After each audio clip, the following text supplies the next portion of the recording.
حضرت علی رضی اللہ تعالیٰ عنہ، تحریر نمبر 941۔ حضرت علی رضی اللہ عنہ حضرت کے چہیتے چچا ابو طالب کے بیٹے تھے اور بچپن سے ہی حضور کے زیر سایہ تربیت پائی تھی۔ بعثت کے بعد جب حضور نے اپنے قبیلہ بنی ہاشم کے سامنے اسلام پیش کیا، حضرت علی رضی اللہ عنہ حضرت کے چہیتے چچا ابو طالب کے بیٹے تھے اور بچپن سے ہی حضور کے زیر سایہ تربیت پائی تھی۔ بعثت کے بعد جب حضور نے اپنے قبیلہ بنی ہاشم کے سامنے اسلام پیش کیا تو حضرت علی رضی اللہ عنہ نے سب سے پہلے لبیک کہی اور ایمان لے آئے۔ اس وقت آپ کی عمر 8 برس کی تھی۔ ہجرت کی رات حضرت آپ کو بھی اپنے بستر پر لٹا کر مدینہ روانہ ہوئے تھے۔ ماں سوائے تبوک کے تمام غزوات حضور کے ساتھ تھے۔ لڑائی میں بے نظیر شجاعت اور کمال جو مردی کا ثبوت دیا کہ حضرت کی چہیتی بیٹی فاطمہ الزہرا رضی اللہ عنہ کی شادی آپ ہی کے ساتھ ہوئی تھی۔ حضور کی طرف سے خطوط اور عہد نامے بھی بالعموم آپ ہی لکھا کرتے تھے۔ پہلے 3 خلفاء کے زمانے میں آپ کو مشبر خاص کا درجہ حاصل رہا اور ہر اہم کام آپ کی رائے سے انجام پاتا تھا۔ حضرت عثمان رضی اللہ عنہ کی شہادت کے بعد 3 دن تک کوئی جانشین منتخب نہ ہوا۔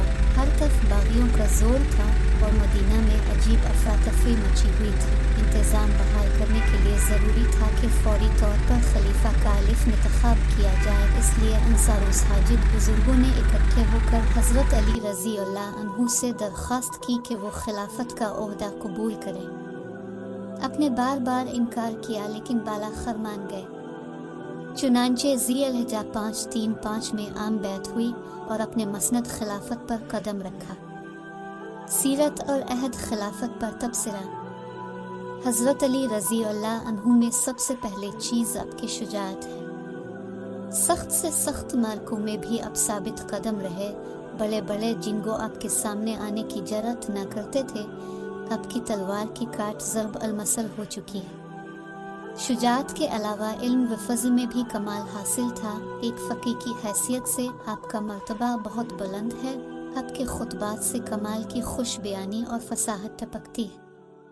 حدیث مشہور ہے کہ حضور نے فرمایا، میں علم کا شہر اور علی رضی اللہ عنہ اس کا دروازہ ہے۔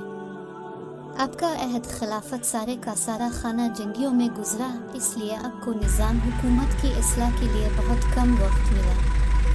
تاہم اب سے جہاں تک ممکن ہوا اسے بہتر بنانے کی پوری کوشش کی۔ فوجی چھاؤنیوں کی تعداد میں اضافہ کیا، صیغہ مال میں بہت سی اصلاحات کی جس سے بیت المال کی آمدنی بڑھ گئی۔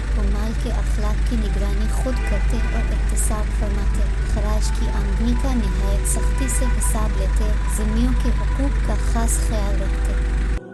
عدل و انصاف قانون فاروق کے عہد سے کسی طرح کم نہ تھا۔ محکمہ پولیس جس کی بنیاد حضرت عمر رضی اللہ عنہ نے رکھی تھی، اس کی تکمیل بھی حضرت علی رضی اللہ عنہ کے زمانے میں ہوئی اور ایک باقاعدہ پولیس کے دستہ کا قیام عمل میں آیا جسے شرطاحہ کہتے تھے۔